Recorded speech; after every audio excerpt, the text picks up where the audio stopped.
What's up, guys? Welcome back to the channel. My name's Anthony. This is my 2015 Ford Fusion Titanium with the 2.0 EcoBoost, and we're going to be going over the 2013 through 2020 Ford Fusions and the top 5 common issues that they all have.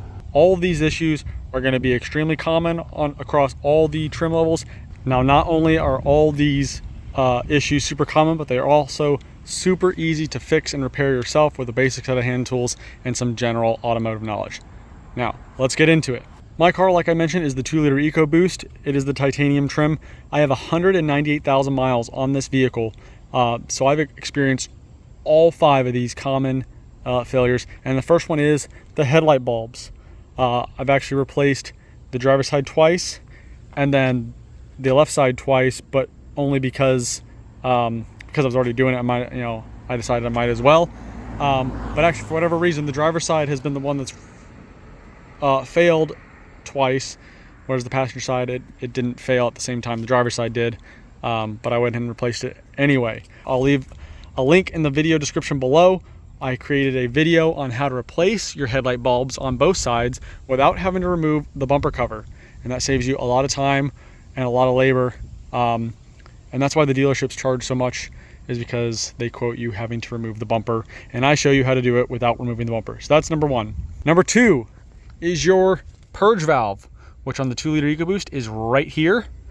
I've also got a video showing you how to replace that, the symptoms and codes you'll get when that fails. Just off the top, the symptoms you'll get is the car is hard to start after fueling up, or you'll hear almost like a humming or a vibrating sound coming from the fuel filler neck, and that's the vacuum that's being pulled on the system due to the purge valve being stuck open. And that'll be associated with the check engine light and a code, something along the lines of, evap system leak detected, low pressure in the evap system, something along those lines. The third common failure is your low pressure fuel sensor, which is in the fuel line that goes up to your high pressure fuel pump. When this sensor fails, the car may be hard to start, and if it does start, it could repeatedly die after starting. Or you could be driving along, you'll come to a stop, and the car will just stall out. And you may get a code with it, or you may not. But if you do have a car that's hard to start, or it starts and fires up and then stalls out, 9 times out of 10, I bet it's going to be that low pressure fuel sensor. Fourth common failure is going to be your transmission shifter cable bushing, which you can see right there. The transmission shifter cable goes around like a pintle piece like this. It wraps around it, and there's like a plastic rubbery composite bushing in there that keeps the cable from slipping on and off. When that fails, that cable may come off that hook entirely, and then you will lose the gear changer operation inside the cabin. So that's your first signal that that has failed.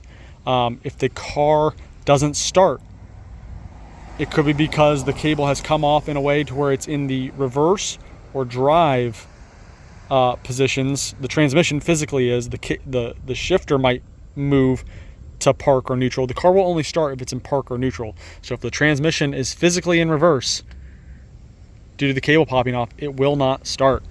I believe there was a TSB or a recall on that.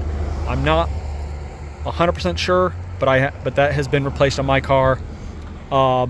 Going back to the purge valve, I'm at 198,000 miles. I've actually replaced the purge valve twice at this point, and the low pressure fuel sensor once. The last common failure is the motor mount. Especially with these EcoBoost motors, they make a lot of torque, so the flexing motion of the engine, that motor mount definitely gets abused. I'm at 198,000 miles, and it's needed to be replaced. Some common symptoms on to let you know it's failed is you can look down here and you can see how close it is to the metal. Basically, like the rubber and it basically collapses on it. Also, under hard acceleration, you might get like a knocking noise from the engine flexing due to the torque. You also may have excessive, like, just cabin vibration. Like you might just feel the engine vibrating a little bit more, and that's because the dampening is completely out of that motor mount and it's resting metal on metal inside there. So those were the top 5 common failures on the Ford Fusion. Most of those will apply to the 2-liter EcoBoost. However, some of them, a couple of them, will apply to the other trims. And just some other common failures that you can repair yourself. The transmission fluid, you're going to want to do this transmission fluid every 40 to 50,000 miles. I've got a video on the channel on how to do that. My recommendation is 40 to 50,000 miles and do a drain and fill. Do 2 drain and fills at that time. The front brake lines on the Fusion, mine have actually blown, and now there is a recall out for that. So contact your local Ford dealer to see if the recall has been done on that. Symptoms for that is the brake pedal goes to the floor and you've got a brake fluid leak either on the passenger or driver's side of the under the car front. And then the last one is the AC compressor.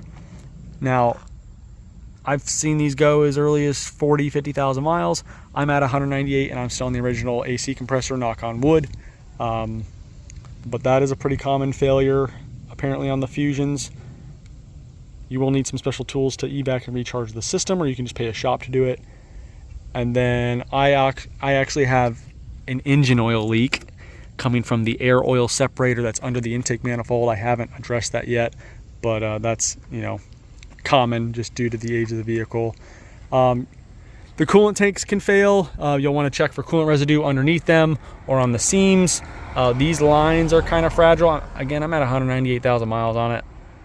You know, I don't want to mess with it too much. And I've actually gone, the car's 9-10 years old. I've gone through 2 batteries. Once the battery failed the second time, I mean, those lead acid batteries, especially here in Florida, they don't last very long, you know, 3-4 years tops. So we went ahead and got an anti-gravity lithium battery.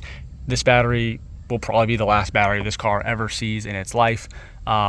Super lightweight, way more cranking power, so you're not going to burn out your starter, and your alternator doesn't have to work as hard. I'm still on the original alternator, water pump.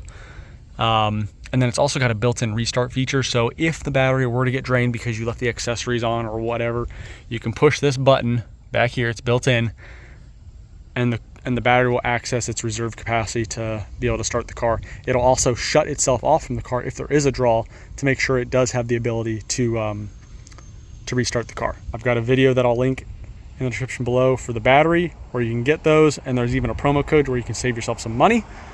And that's pretty much it regarding the Ford Fusion. In my experience, especially the 2-liter EcoBoost, the Ford Fusions with the 2-liter EcoBoost are extremely reliable vehicles. I'm 198,000 miles of, I've probably racked up maybe $200 in repairs, just parts. I mean, the low pressure fuel sensor, the motor mount, the purge valves, the headlight bulbs. I mean, we're talking $300 worth of parts.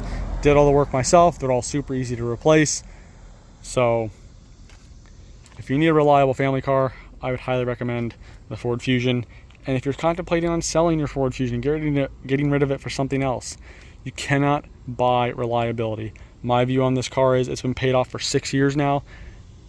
The chance of me buying another vehicle that's going to have the same reliability and cheap cost of ownership as this car, slim to none. So we're going to be holding on to the Ford Fusion until it literally dies. Drop a comment down below. Let other Ford Fusion owners know what other problems you've seen with your Ford Fusion. If this video helped you, definitely give it a thumbs up. I would greatly appreciate it. And if there's anything that I missed, definitely drop a comment down below on that. But anyway, thanks guys. We'll see you on the next one.